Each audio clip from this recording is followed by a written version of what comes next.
in terms of like task specific kind of focus, so you're going to say, what's your goal?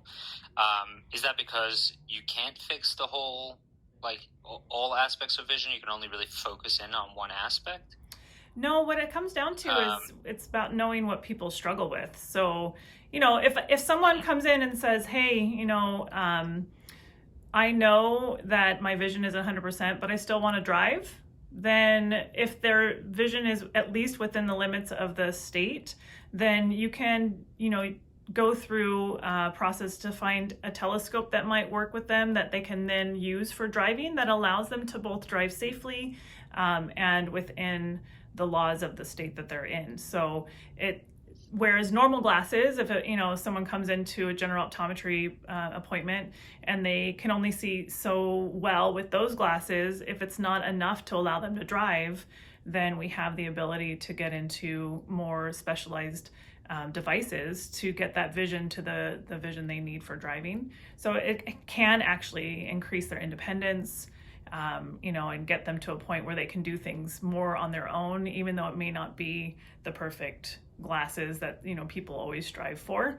It's also just recognizing the limitations of the vision, but then enhancing the vision that they do have.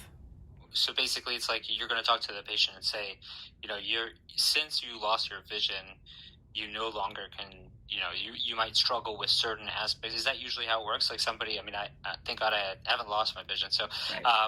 I don't know. I haven't had that experience, but there's usually like certain things that really, really affect them on a personal level and make them sad. And Yeah. therefore it's like, those are the things that are really going to make a big change in their life. Exactly. So when someone does struggle with certain things, you're right. It can cause some issues with, even their self-esteem. It can cause some issues with how they interact with the people around them when they've lost or have struggled so much with something that they know they used to do without struggle beforehand.